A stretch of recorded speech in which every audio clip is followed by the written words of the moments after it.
a really, good article the other day. I think it's Jonathan Haidt, the NYU professor, who is really out in a beautiful way talking about, some rules, or the rules that we should have against, for social media and protecting kids, and really protecting our society, I would say, on some fundamental level. A lot of that rests on, giving kids other things to do, right?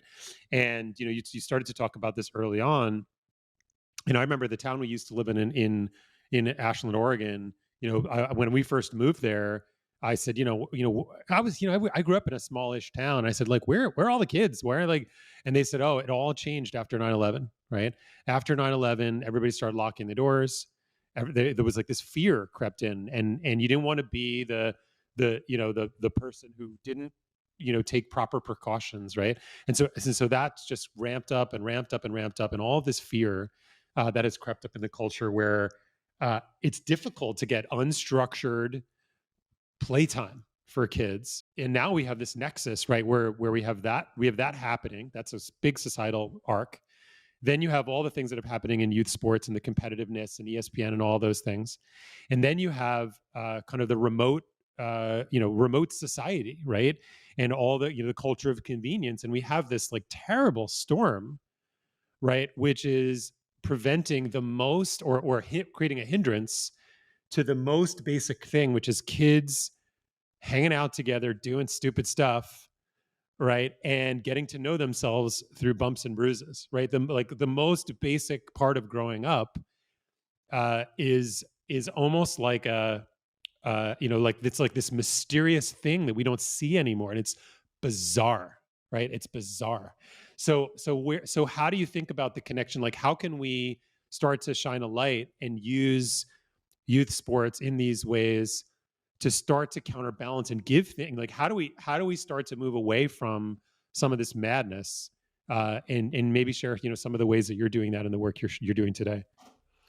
Yeah, so I 100% agree. And what we've seen is what we know about human behavior is the more we consume and the less we create, the more depressed we get. So if we're only sitting there taking everything in, we're not doing anything that uses our brain, where we can't be in the dream space to actually think of something new or try something different. That's when the overwhelm kicks in. And, Jonathan Haidt talks about, like, kids shouldn't have phones until they're, in high school. They shouldn't be on social media till they're 16. We should be taking the phones out of schools altogether.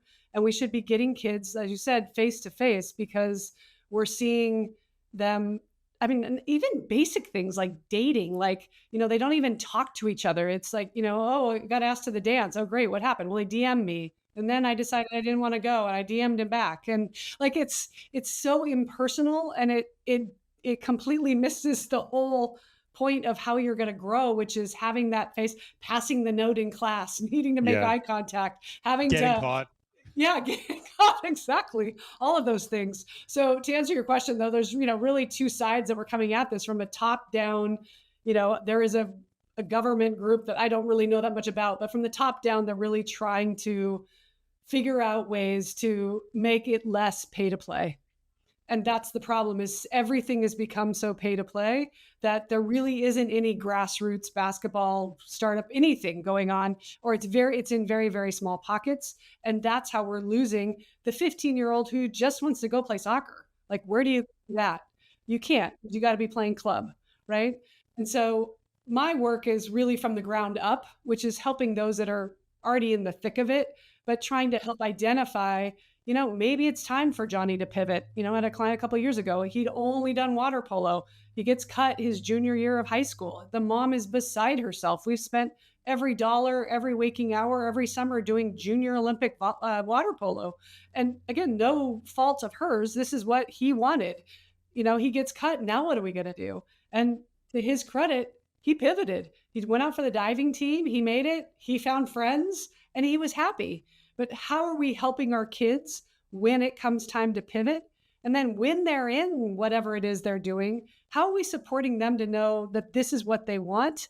And that it doesn't mean it's always woohoo fun, but that it's something they're willing to work hard at and face headwinds in. There's I think it's probably in my top 3 quotes, and I'm about to get it wrong, but I'll get the important part of it right. It's either resilience or happiness or I think it's something like resilience. It was a Churchill quote, or at least it's attributed to Churchill, where he says like something like resilience is moving from failure to failure with no lack of enthusiasm, Yes. with no loss of enthusiasm. Right? It's Yes.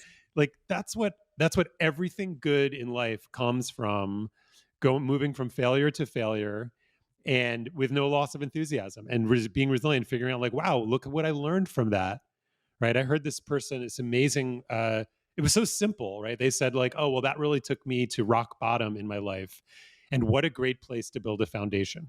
Right. It's like, right. Like what better place to build a foundation than really failing? Well, So I here's the just thought that was a, problem. yeah. Here's the problem with what's going on with youth sports, though, is because mom and dad paid $2,500 or $1,500 or whatever for you to join this team. Whereas, if you'd signed up for the YMCA for $55 and it didn't go the way you'd be like, fine, whatever, move on.